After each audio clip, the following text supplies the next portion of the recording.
I came from the mud. There's dirt on my hands.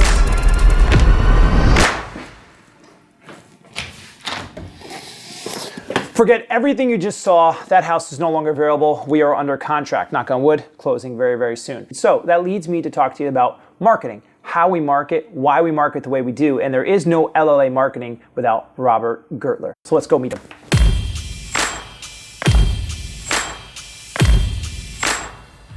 All right, everybody, so I told you there was no LLA without Robert Gertler. He is here, the head of media marketing for LLA. So everything you see, all the videos, all the postings, all the pictures, everything.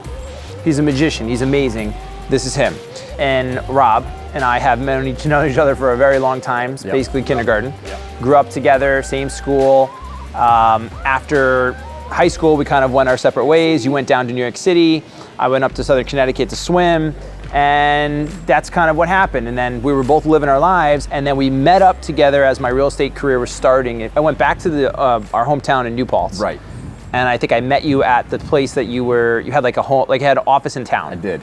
And what were you doing in that office? Yeah, I didn't really know what I was doing in that office. I knew I needed space. I left my last job. I got back to my hometown, and I knew I needed space. So I just basically rented it with my wife, and she was running dance classes out of there, acting classes. I was doing any kind of photography I could. So yeah, I was really just diving into it full force and being full-time working for myself with videos and photography. And then you called. And I think that's why I called, because I think I saw what you were doing. Right. And I remember because I hadn't shot anything yet. I hadn't done anything because I didn't really know anybody at the time that was as creative as you. And I saw what you marketing and stuff that you were doing for other avenues. Right. So then I went there, and I had pitched you on like. Well, you came here, you were like, listen, I'm in an area where everybody's like 5 times my age, and everyone's stuck in their ways. And I need to look different, and I need to be different, and I need to do it fast. And I need to step up and step out. So we sat back, we looked at what the industry was offering, what this area was offering, and we started talking and building. But the first property was really it. When we did that property and we shot it and we saw what we could do to transform how real estate is marketed in this area and really across the country. That whole shoot kind of like was that put us on the map. Right. But that was so much fun. It basically like solidified that we need to do some things differently and how important marketing was and media was. What we're doing is showcasing them in the right light. And doing that as consistent as we can. So branding and brand continuity is very important, and that goes down to the marketing, it goes down to the photography, it goes down to the videography, and the messaging and the sounds and the sites and the overall experience that people get working with you or a brand. And that kind of was the blueprint for our discussions on what you were trying to create with real estate and with the experience that your clients have and the experience you want to provide to your clients. And you need to make sure that your clients know what they're getting, know what to expect, and that we deliver every time. You are a master at what you're able to do in content creation. Was there a learning curve for you, or what's your philosophy on like the content creation for lifestyle marketing? Sure. I guess my skill set was driven off of what I don't like. I know what I don't like when I'm listening to things, and I know what I don't like when I'm looking at things. That's been a driver in like paying attention to the detail and every detail. Looking at things that had these big budgets and seeing where those big budgets failed and how you can avoid those failures without a big budget. With art and creation and marketing, it's a lot of what's inside that you see or you feel or you're hearing that you have to communicate to the outside. Well, you were an artist yourself as a musician. Right. So being that artist who is self-driven, creating your own content, editing your own content, doing that stuff, did you get really good and used to what it's like to take my vision and implement it? And so it all plays to everything. So with music, you're telling a story. There's a beginning, there's a middle, and an end. With filmmaking, you're telling a story, beginning, middle, and end. Your goal as the creator is to give a curated, guided tour or guided experience into whatever you have in front of you. And that's kind of played into my music, it's played into my film, it's played into my photography, and now it's playing into real estate. Every property has a story.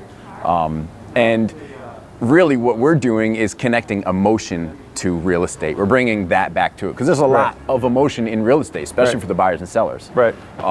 And so in a careful and a caring kind of way, how do we pay attention to the emotions in that process and make it a better emotional experience for your clients? I mean, we do a lot of collaboration, right? And we get inspired. Like I get inspired a lot and I have these big thought ideas and then you got to take it and you got to be like, whoa, I don't know about that. All the way down to like when we did the Elements video for one of our properties, which is like a full length, like it's actually a longer term like music video that we did with voiceovers and everything and themes and script and actors. Right. Most people just do boring real estate videos. How do you bring that out of this stuff? Like how do you do that?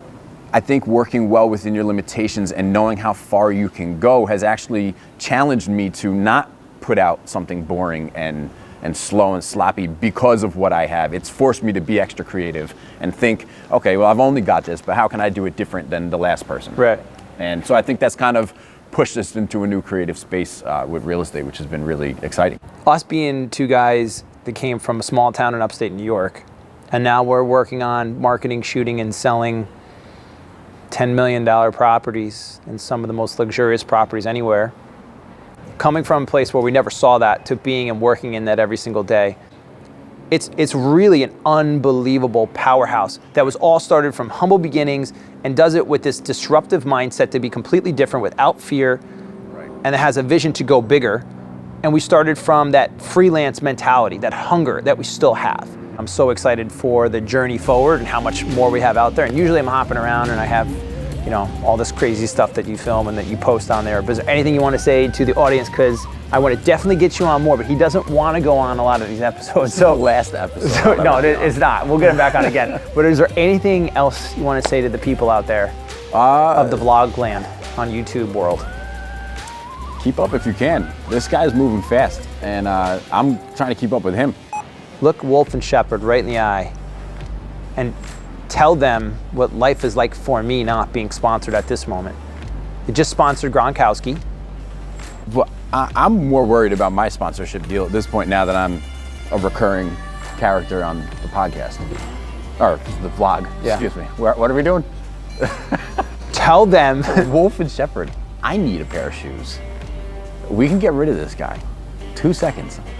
I'm hiring new cameramen and videographers. Anybody can do this job. It's very easy. You just point and click and you can edit, not a problem. We're gonna get rid of him right now.